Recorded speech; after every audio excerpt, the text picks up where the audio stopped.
So the objective of today's lesson is to identify the distinct features and notable texts and authors during Anglo-American literature. Next is appreciate the specific literary movements in English and American literature. And lastly is to define literary terms and concepts exemplified in selected literary texts. So, what is Anglo-American literature? So, Anglo-American literature are literary works under the influence of the British Empire in the early discovery of American literature. It began in the late 450 years up to the present time. It is divided into different period or era which correspond to the different characteristics, attributes, values, and influence that can be seen in each literary works. So it says that Anglo-American literature began around 450 Anno Domini and continues to present influence by British and American traditions. It consisted of different periods, each characterized by unique styles, values, and cultural influence. Early works show the impact of British Empire, while later writing incorporates the American themes and perspectives. This ongoing evolution captures the changing social, political, and literary landscapes over the centuries. Let's move on to literary periods in Anglo literature. First is we have Old English literature. So this starts from years 450 to 1100. This period include works written in Old English during the Anglo-Saxon era in England. The literature often focused on epic poetry, religious texts, sermons, and chronicles. It reflects the culture, values, and daily life of the time with themes of heroism, faith, and history.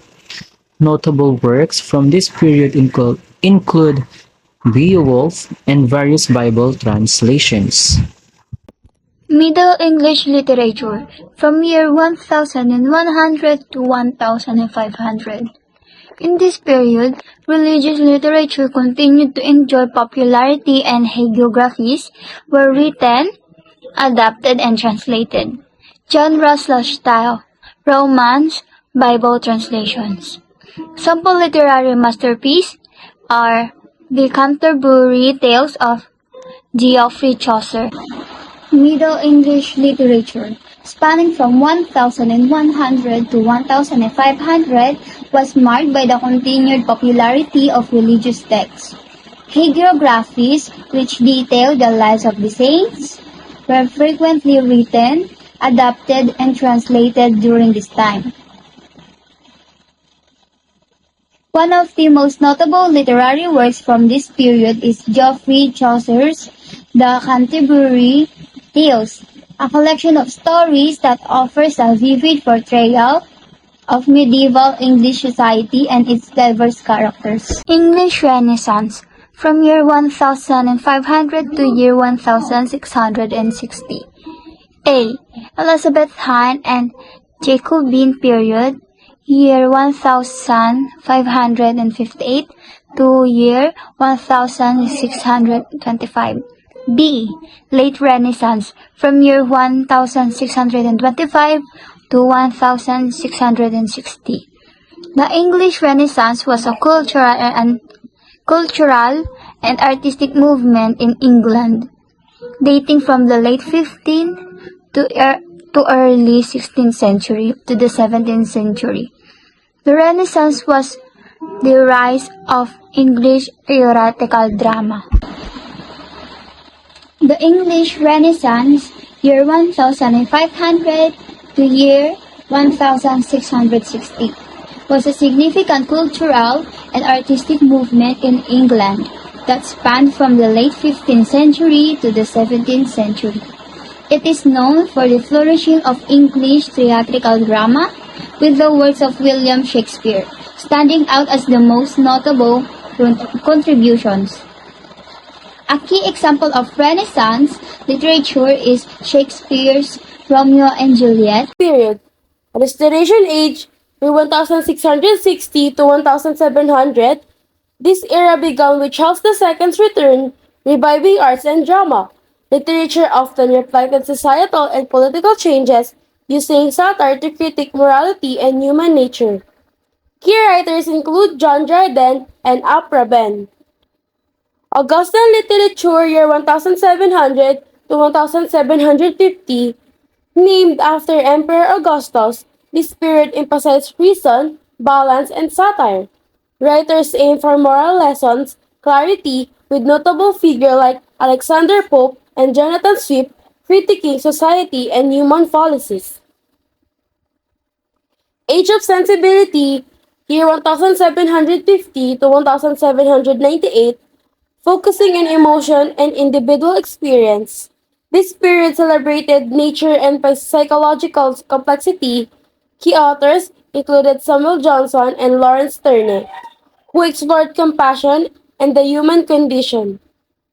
The 18th century literature reflected up their worldview of the Age of Enlightenment or Age of Reason. Influenced by the Enlightenment 18th century, literature promoted a rational and secular perspective, questioning traditional beliefs and emphasizing progress and human understanding through reason. Genre and styles: pastoral, idealized rural life and nature, emphasizing simplicity and love. Mock heroic, satirizes tribal subjects by using heroic conventions to expose human absurdities. Sample literary masterpiece, Gulliver's Travels of Jonathan Swift.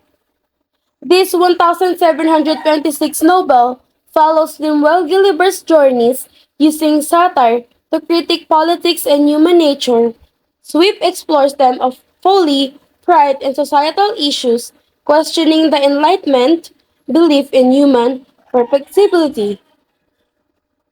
In conclusion, the neoclassical period combined rational thought with emotional depth, influencing modern literature through its genres and critical perspectives. Gulliver's Travels remain a key example of its enduring relevance. American literature is the literature written or produced in the area of the United States and its preceding colonies. During its early history, America was a series of British colonies on the eastern coast of the present-day United States. Therefore, its literary tradition begins as linked to the broader tradition of English literature. However, unique American characteristics and the breadth of its production usually now cause it to be considered as separate path and tradition. American literature encompasses the written works produced in the United States and its earlier colonies. Its origins are closely tied to British literature due to the colonial history, but over time, it has developed its own distinct voice and themes. In the early stages, American writers often mirrored English literary styles and traditions. However, as the nation evolved, so did its literature, reflecting unique American experiences, landscapes, and cultural influences. This shift has allowed American literature to be recognized as a separate tradition, characterized by its diversity and innovative expressions. Themes such as individualism, the American dream, and social justice have emerged, setting it apart from its British roots. American literature, Puritan or colonial, 1650 to 1750. Puritanism is a religious movement that originated in the late 1500s that sought to reform the Church of England, instructive and reinforces authority of the Bible and Church. Genre or style: sermons, diaries, personal narratives, written in plain style. Sample of literary masterpiece: Edward Sinners in the Hands of an Angry God. This period, the Puritans were a religious group that sought to purify the Church of England from what they saw as a corrupt practices. They believed in strict religious discipline, moral purity, and the sovereignty of God. Revolutionary or Age of Reason, 1750 to 1800s. Patriotism grows, instills pride, creates common agreement about issues, national mission, and the American character. The Enlightenment, also known as the Age of Reason, was an intellectual and cultural movement in the 18th century that emphasized reason over superstition and science over blind faith. Genre or style: political pamphlets, travel writing, highly ornate, style and persuasive writing. Examples of literary masterpiece: Franklin's Poor Richard's Almanac. In this period, the Age of Reason championed the use of reason as the best way to understand the world and improve society. Thinkers, known as philosophists, challenged traditional authority, particularly the church and monarchy. They believed in natural rights, rights inherent to all humans, and promoted scientific inquiry over religious dogma. Periods in American literature: Romanticism, year 1800 to 1860. Romanticism is value feelings and intuition over reasoning. Journey away from corruption of civilization and limits of rational thought toward the integrity of nature and freedom of the imagination. Help instill proper gender behavior for men and women. Romanticism is also a worldview so-called in Western Europe in the late 18th century, and American writers embraced it in the early 19th century. Edgar Allan Poe most vividly depicted and inhabited the role of the romantic individual, a genius, often tormented and always struggling against convention, during the 1830s and up to his mysterious death in 1849. Periods in American literature: Realism, year 1855 to 1900. Realism was a literary movement that drew inspiration from French authors of the 19th century, who sought to document through fiction the reality that they saw around them, particularly among the middle and working classes living in cities. And also we have two realism, the social realism and aesthetic realism. When we say social realism is aimed to change a specific social problem, and aesthetic realism is the art that in sync of detailing the world as a one see it.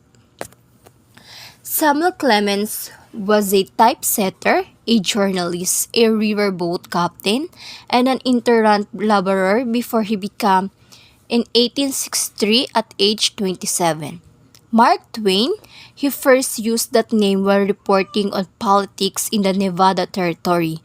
It then appeared on the short story, The Celebrated Jumping Frog of Calaveras Country, published in 1865, which catapulted him to national fame.